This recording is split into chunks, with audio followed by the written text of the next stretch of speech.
సుమన్ టీవీలో మీ personal and business promotions కోసం కింది నెంబర్కి కాంటాక్ట్ చేయండి. మీడియా సోదరులకు ఈరోజు కర్నూలు జిల్లా ముఖ్యంగా ఉమ్మడి జిల్లాలో జరిగినటువంటి నిన్న జగన్మోహన్ రెడ్డి గారి పర్యటన, ప్రతిపక్ష నాయకుడు అందరూ కూడా అంటే కర్నూలు జిల్లాలో ముఖ్యంగా దాదాపు ఒక 10-15 సంవత్సరాల నుంచి కూడా ఏదో గ్రామంలో ఉన్న కక్షలతో వాళ్ళు ఏదైనా ఉన్నటువంటి వాటితో హత్యలు ఏదైనా జరుగుతూ ఉన్నాయి తప్ప రాజకీయ హత్యలు అనేటివి లేవు. కానీ గత 5 సంవత్సరాల్లో జరిగినటువంటి జగన్మోహన్ రెడ్డి గారు తను చేసిన తప్పులన్నీ మర్చిపోయి తను చేసినటువంటి ఇవి చేసుకొని అవన్నీ కప్పిపుచ్చుకునేదానికి నాకు క్యాడర్ ఉంది, నేను జనంలో ఉన్నాను అనిపించుకునేదానికి ఎవడన్నా సస్తాడా లేదా అని బుడుకుతూ ఉన్నాడు జగన్మోహన్ రెడ్డి. రోజు ఎవడన్నా సస్తే జల్ది ఇంటికి అడిగిపోదాం, వాడు ఏడ్చొద్దామని చెప్పి మొన్న చూసాం ప్రకాశం జిల్లాలో పరామర్శించనికి పోయి నేను అన్ని డబ్బులు ఇస్తుంటే ఇన్ని డబ్బులు ఇస్తుంటే అని చెప్తాడు. ఆ ఇంటికాడ పోతే కుటుంబం ఏమ్మా నీ కొడుకు లేడు,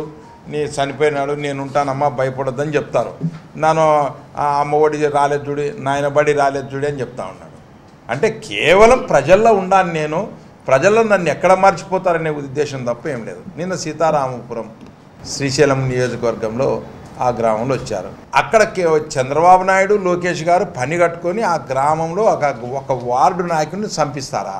ఈరోజు చంద్రబాబు నాయుడు గారు ఆంధ్రప్రదేశ్ని నువ్వు అతలాకుతలం చేసి అప్పుల పాలు చేసి దీన్ని చేస్తే ఆ దరిద్రాన్ని మోసుకొని ఎట్లా చేయాలో తెలీదు, నెల వస్తే ఎట్లా జీతాలు చేయాలో తెలీదు, అంత ఖజానంతా లూటీ చేసి గందరగోళం చేసిపోతే ఆయన తిప్పల్లో ఆయన ఉన్నాడు. మేము ప్రభుత్వం ఎట్లా నడపాలి, ఎట్లా తీసుకెళ్ళాలి, ఎట్లా హామీలను ఇచ్చాం, పేదలను ఎట్లా ఇచ్చేయాలనే పద్ధతులు మేమున్నాం. మా లోకేష్ గారు రోజు ప్రజా దర్బార్ పేరుతో ప్రజలందరినీ కలుస్తూ మమేకమైతూ వాళ్ళ సమస్యలు తీరుస్తూ ఉన్నాడు. మీరు ఎవడు చస్తాడో చెప్పండి రా నాయన, జల్ది చస్తే ఏదో పరామర్శిస్తామనే దాంట్లో నీవు ఉన్నావు. కేవలము ఎవడన్నా చచ్చిపోతాడో లేదా అనే దాంతో శవరాజకీయాలకు అలవాటు పడినటువంటి మీరు శవరాజకీయాలే చేస్తూ ఉన్నారు. ఎస్, నీవు చెప్పినది కరెక్టే. ఏం కరెక్టు? హత్యా రాజకీయాలపైన ఎంక్వైరీ చేయాలా అంటున్నావు, సంతోషం.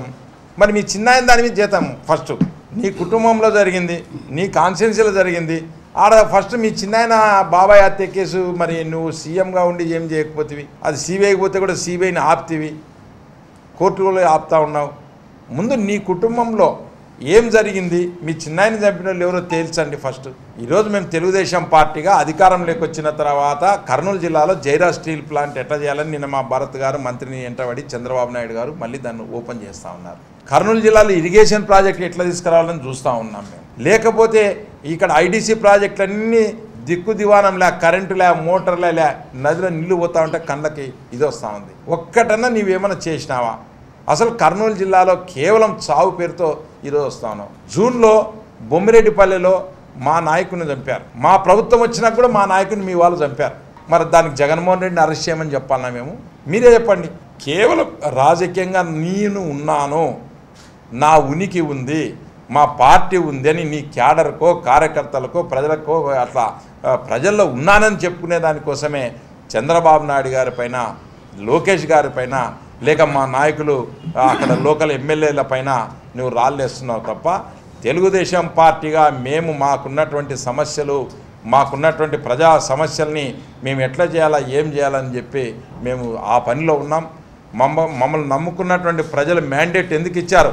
175 సీట్లకు గానో రండి, 175 సీట్లకు గానో ఈరోజు మొత్తంగా ఇది ఇచ్చేశారు. ఎన్ని 164 ఇచ్చారు మా కూటమికి.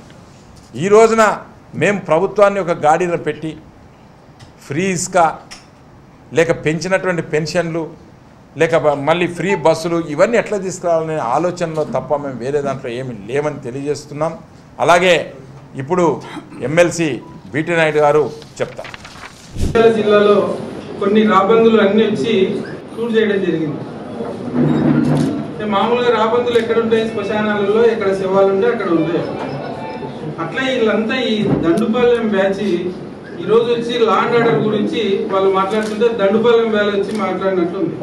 గతంలో ఇదే నంద్యాలలో జగన్మోహన్ రెడ్డి గారు ఇప్పుడున్న సీఎం గారి గురించి, చంద్రబాబు నాయుడు గారి గురించి బహిరంగ సభలో దాదాపు 30,000 మంది ఉన్నారు.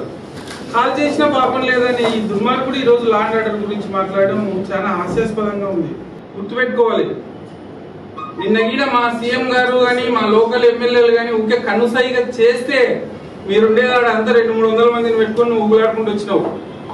వచ్చేటప్పుడు ఈ లోకల్ విధవులు ఏం చెప్పినారు, నిజమా అబద్ధం అనేది కనుక్కోవాలి. అక్కడ జరిగినది ఎవరతను అంత వాళ్ళ లోకల్ గ్రామ సమస్యతోని వర్గపూర్లో ఏదో చంపుకున్నారు. అది జరగడము బాధాకరమైన విషయమే.